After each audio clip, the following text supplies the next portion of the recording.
Salut les amis, j'espère que vous allez bien tous et toutes. On se retrouve pour un nouvel épisode de la Foot Zone. Un match qui opposait donc Lille à Dijon. D'ailleurs, pour information, je tiens à le signaler, il y aura donc à 23 h le match entre Nantes et Monaco. Le premier match d'ailleurs qu'on fera dans la Foot Zone de Raymond Domenech. De l'histoire de la Foot Zone, puisque Raymond Domenech n'a jamais eu une Foot Zone de quoi que ce soit. Eh oui, ça peut surprendre. Mais en tout cas, ce qui est certain, c'est qu'on ira voir cela avec plaisir. Bon, en tout cas, pour ce qui s'agit de ce match, alors, juste pour information, juste après le débriefing de ce match, on parlera rapidement de ce qui s'est passé lors des événements du côté de l'Olympique de Marseille. Je vais en parler rapidement, donc comptez 10 minutes, parce que j'adore radoter. Mais voilà, 5-10 minutes. N'hésitez pas d'ailleurs à me dire ce que vous avez pensé de ce qui s'est passé, dans le respect, bien évidemment, parce que si vous êtes là pour insulter tout le monde, je sens que vous allez vous prendre des bannes et ça va être assez rapide. Bon, pour ce qui s'agit finalement de ce match, donc victoire 1-0, donc but de Diasidje du côté de Lille. Une victoire relativement... Alors, je vais pas dire facile, parce que le deuxième mi-temps a été un peu plus compliqué. Mais c'est vrai qu'on n'a pas senti les Dijonnais capables d'inquiéter cette équipe lilloise. Qu'il y a un mot, c'est surtout solidité. Voilà, solidité, parce que cette équipe qui aurait pu être en difficulté, au final, elle a été solide d'un point de vue défensif et elle n'a pas concédé de réelles occasions. Et ça, c'est peut-être la leçon finalement de cela. Quand on sait que le Paris Saint-Germain a perdu contre Lorient juste avant, quand on sait que notamment on a eu le match contre Lyon, de Lyon où à l'ultime limite, tu aurais pu imaginer des Lyonnais à 4 points quand même. 4 points, c'est quand même énorme. Ils auraient pu perdre littéralement. Mais là, c'est vrai que c'est... On va être très clair. Il va y avoir un mano à mano entre Lyon et Lille. Pour moi, Paris ne sera pas champion. Voilà. J'avais quelques doutes, ou espoirs, ça dépend. J'avais quelques doutes encore. Je me suis dit, mais là, non. Il faudrait peut-être... Alors, peut-être que si le PSG n'est plus en Ligue des Champions, on peut imaginer des Parisiens avec une meilleure fraîcheur. Mais face à un Lyon assez rugissant, un Lillois assez aboyant, ouais. Je vais faire référence avec les dogs, assez puissant, les Parisiens, pour moi, ce match-là a été révélateur. Alors, je ne l'ai pas vu. Certains seront sans doute capables de me le débriefer mieux que moi. Mais voilà, clairement, voilà ce qui s'est passé. Bon, qu'est-ce qu'on peut dire finalement de cette rencontre? Alors, on va commencer avec Dijon. Bah, Dijon, on va pas se mentir. Dijon a fait un match. A fait un match à son niveau. Voilà, c'était un match à son niveau. C'était pas un match de ouf. Mais c'était pas un match dégueulasse. Voilà, c'était un match potache. C'était un match potable. Si certains espéraient une victoire et peut-être une manière ou quelque chose comme ça, un sursaut, alors vous allez dire c'est ironique parce que vous avez quand même imaginé que là dans cette rencontre finalement, si on enlève Bordeaux, il y avait quand même le 18e et le 19e qui tapaient quand même le premier et le deuxième. Dans cette histoire, eh bien, Lorient a battu le Paris Saint-Germain là où Dijon n'y est pas arrivé. Ce que je suis en train de vous expliquer est assez révélateur. Ça veut dire quoi? Ça veut dire que Dijon, je dis pas qu'ils sont plus faibles que Lorient, c'est pas ce que je dis, mais ça veut dire que l'équipe en face d'elle n'a pas a été plus solide et au final, ils ont pu essayer de faire des choses. Ils n'ont pas été ridicules, mais le problème c'est que quand l'équipe en face elle laisse peu d'espace et laisse peu d'opportunités, les opportunités il faut que tu te les crées. Il faut que tu sois capable d'aller de l'avant et de les créer. Et la morale de l'histoire, c'est que malheureusement, Dijon n'est pas capable de créer ces occasions, n'est pas capable de mettre ce coup d'accélérateur qui va faire que l'on va gagner. Enfin, qu'ils vont gagner. Donc finalement, voilà ce qu'il en est. Après, du côté de Lille, forcément, ce que je viens de dire là équivaut pour les Lillois. Pour moi, le LOSC, ils ont été très bons. Très bons dans quel sens? Alors, vous allez me dire, je suis en train de dire, très bons dans quel sens? Très bons dans la manière de gérer le match. C'est-à-dire que, moi je l'ai toujours dit, Christophe Galtier, il a fait Saint-Etienne, il a fait Lille. Je suis convaincu que Christophe Galtier, dans un grand club, d'ailleurs, après ce qu'on m'a raconté, Jean-Michel Aulas l'aimerait beaucoup, je le comprends. L'Olympique de Marseille il pourrait faire quelque chose de grand. Christophe Galtier, c'est quelqu'un qui a un plan de jeu et qui et vraiment des talents d'entraîneur assez incroyables. Toutes les équipes qu'il a pris depuis il est entraîneur, depuis qu'il est à Saint-Etienne, Christophe Galtier, c'est toujours du très haut niveau. Jamais j'ai vu Christophe Galtier. Alors, encore une fois, c'est au niveau de l'équipe. Mais quand il était à Saint-Etienne, Saint-Etienne surfait, à son échelle, bien sûr. Et là, du côté de Lille, on voit que Lille, c'est troisième, c'est quatrième, c'est toujours constant. Et ça, c'est cool. Alors après, bien évidemment, il y a un projet de jeu. On verra ce qui s'y passera l'année prochaine. Puisque bien évidemment, Christophe Galtier restera-t-il après ce qui va se passer avec peut-être le remue-ménage. On peut imaginer des Yacine et d'autres partir. Mais en tout cas, voilà ce qu'il en est. Maintenant, la réalité, c'est que voilà, dans ce match-là, on a vu du Christophe Galtier. C'est-à-dire que Christophe Galtier, c'est quoi? C'est un créateur, mais c'est quelqu'un qui sait mettre les choses telles que c'est. Il sait très bien que l'équipe aujourd'hui, son équipe aujourd'hui, elle n'est pas là. Elle n'est pas bien. Ça arrive, on a tous été comme ça. C'est poussif. Bah écoutez, c'est poussif, tu sais quoi? Tu fais en sorte de ne pas perdre le match. Tu fais en sorte d'être solide. Et cette équipe, lilloise, a été solide. Et cette solidité que j'ai vue, moi, elle m'a fait plaisir. Elle m'a fait plaisir et honnêtement, moi j'ai vu un champion. Tout comme Lyon. Lyon, j'ai vu un champion. J'ai vu un champion parce que Lyon, certes, il y a ce but, mais il y a plus que ça. T'as l'impression que les mecs, ils vont te rugir à la gueule, ils vont te faire mal. Le PSG, c'est poussif. On ne sait pas ce qu'ils veulent. Et c'est ça la réalité. C'est ça la réalité. L'arrivée de Mauricio Pochettino, on pensait que ça allait changer la semaine dernière. On sent que c'est compliqué. Alors est-ce que c'est parce que les... Après, surtout qu'il n'y avait pas d'excuses pour cette semaine. Là, on est... Alors, encore une fois, je reste convaincu que Lille va être champion. Alors certains Lyonnais vont me dire « Eh, Lyon sont bien meilleurs que Lille ». Oui, mais j'ai dit Lyon au début de saison. Je ne peux pas changer d'avis comme ça. À un moment donné, c'est pour ça que je garde Lille. Mais après, vous savez quoi? Si ce n'est qu'à moi, vous avez Lille et Lyon. Ça vous donne l'idée de ce que j'estime du côté des Lyonnais. Mais en tout cas, si vous avez des doutes des qualités lyonnaises, allez voir la foot zone de la semaine dernière. Vous allez voir à quel point je les ai mis dans un très très high level. Et d'ailleurs, alors on va m'appeler le devin si ça marche.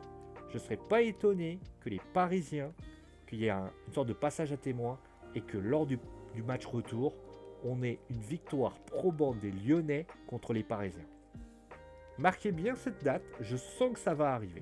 Encore une fois, tout peut changer, mais je sens pas que les Lyonnais vont faiblir et les Lillois vont pas faiblir non plus parce qu'ils ont vraiment des capacités. Maintenant, on va parler bien évidemment de la foot zone, les top et flop. Les Dijonais, je vais pas taper dessus. Alors, il y a que, notamment, il y a qu'un joueur que j'ai envie de sauver. C'est finalement Dina Abinbe, que j'ai trouvé intéressant. Mais le reste, ça reste trop léger en fait. Au niveau des flops, Ekwele Manga parce qu'il entraîne le premier but. Voilà. Les autres, j'ai même pas envie de les fustiger parce que c'est trop léger en fait. Du côté de Lille, on va quand même mettre Yacine, que j'ai trouvé très bon. Fonte et Selic, que j'ai trouvé assez excellent.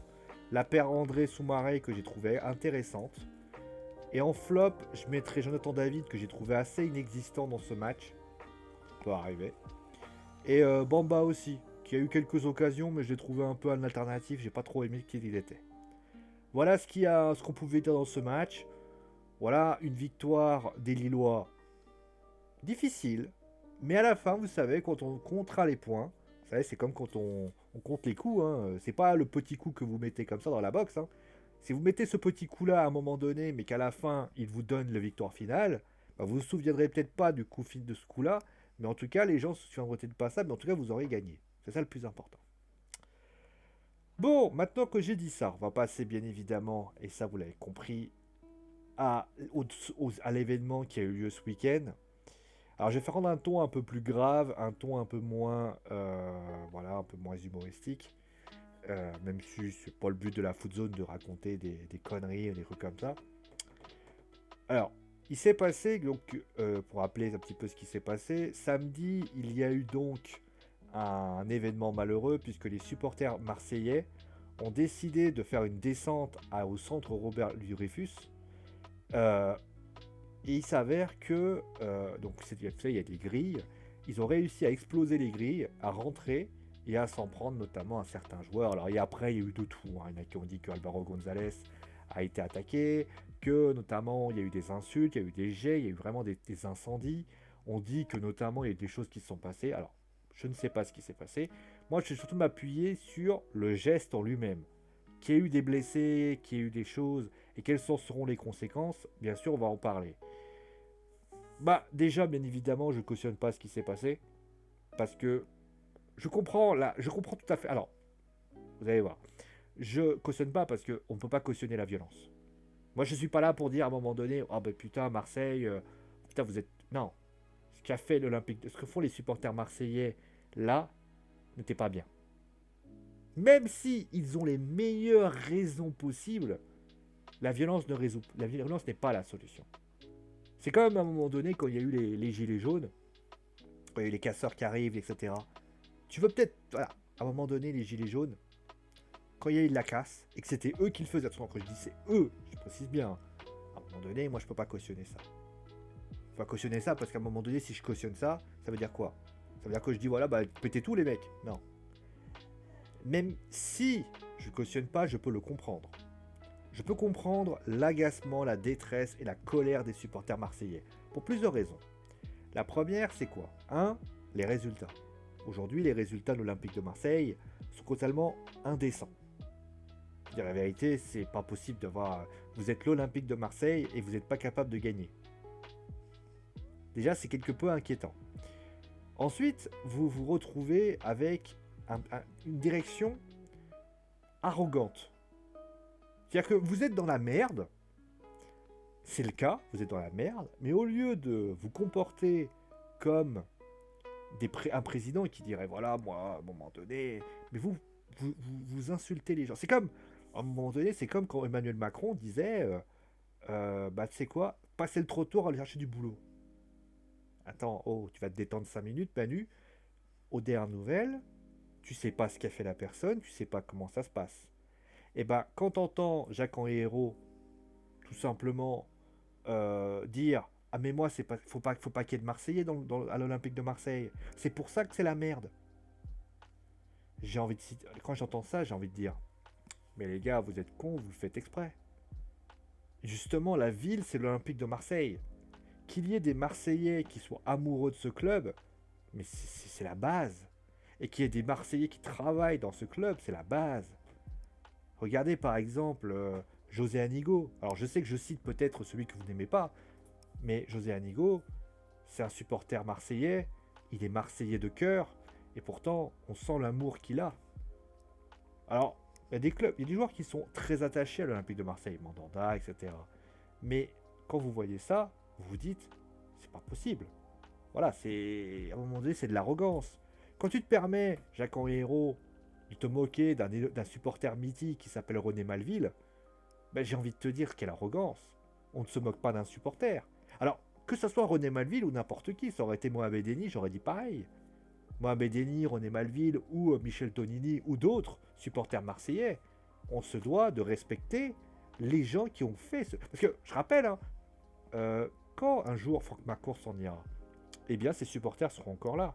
Si jamais, je ne le souhaite pas, le club part en Ligue 2, ben, l'Olympique de Marseille restera, on va dire, à l'Orange Vélodrome avec les mêmes supporters. Moi, j'ai l'impression, vous savez, quand j'écoute Jacques-Henri Hérault et quand j'écoute toutes ces personnes, j'ai l'impression que Jacques-Henri Hérault parle comme un banquier, en fait. Et ça, on n'aime pas ça dans le foot. Tu peux pas parler comme un banquier. Souvenez-vous de Colonie Capital qui parlait comme ça du côté des supporters parisiens. On a vu les dégâts que ça a commencé. Et d'ailleurs, ce qui me fait peur, c'est que il y avait eu ce genre de choses sous l'ère Colonie Capital. Sur la Colonie Capital, souvenez-vous, ça pétait des câbles. Hein. Les supporters parisiens n'étaient pas contents. Et suite à une défaite, je sais plus, en Coupe de face à l'OM, justement en plus, il y avait eu un drame. Il faudrait pas que. Alors pour information, là, clairement, c'était pas à la fin. Je pense que pour information, s'il y avait eu des matchs avec des supporters au Vélodrome, je pense que ça aurait pu littéralement dégénérer.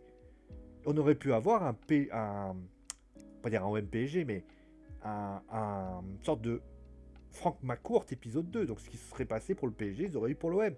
Et là, je me serais dit, putain, imaginez les supporters marseillais qu'on leur dit, voilà, les Yankees vous dégagez, les Winners vous dégagez. Ça aurait été horrible. J'espère d'ailleurs que Jacques Henriero, avec tout le respect, enfin avec le peu de respect que j'ai pour lui, il aura la décence de dire droit dans les yeux à ses supporters, on va vous écouter, on va parler de tout ça. Parce que, vous savez, je vais vous dire une chose. Certaines personnes me diraient, ouais mais Sio, tu suis quand même une fédération de catch qui est gérée par un certain Vince McMahon, qui a notamment, qui pense notamment tout savoir et qui pense notamment ne pas écouter les fans. C'est pas pareil. C'est pas pareil pourquoi pourquoi. Parce que, oui, c'est un Américain, il kiffe le business, ça n'est pas de doute là-dessus.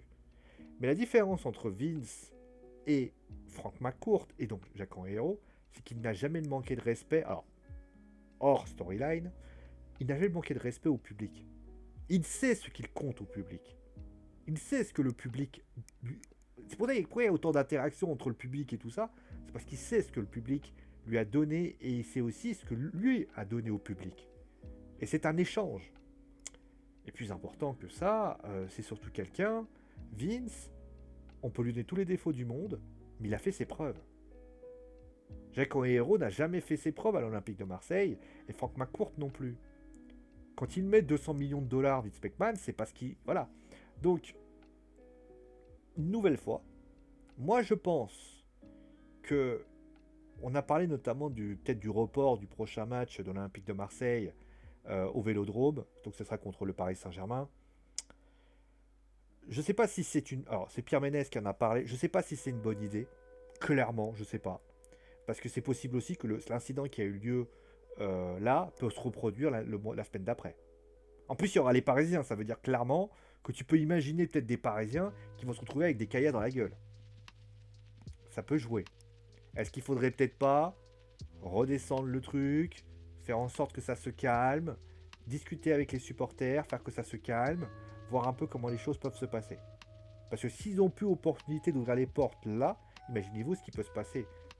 Ah, les gilets jaunes, c'est monté crescendo, hein, donc on peut imaginer aussi que... Vous savez, en général, quand vous avez une manifestation ou quelque chose comme ça peut monter très vite crescendo. Donc, après, on peut imiter aussi, c'est le Paris Saint-Germain, mais si par exemple, imaginez le Paris Saint-Germain explose l'OM, parce que je ne souhaite pas, battre l'OM 3-0, bah à ce moment-là, voilà. En tout cas, bon, après les joueurs, on verra ce qu'ils feront mercredi prochain. Mais c'est vrai que c'est la soupe à la grimace du côté de l'OM, enfin du côté des supporters. Et encore une fois, je ne cautionne pas ce qui s'est passé, aucunement. Voilà, ce qui s'est passé n'est pas bien. Mais je peux le comprendre. Je peux comprendre ce que ressentent en ce moment les supporters marseillais. Je peux le comprendre, et même si je ne le cautionne pas, je peux comprendre pourquoi on en arrive à ces extrémités-là. Et ils n'auraient pas dû passer à l'acte, mais je peux comprendre pourquoi l'acte a été franchi. Voilà. Merci à vous tous d'avoir suivi l'émission, portez-vous bien, et ciao les amis.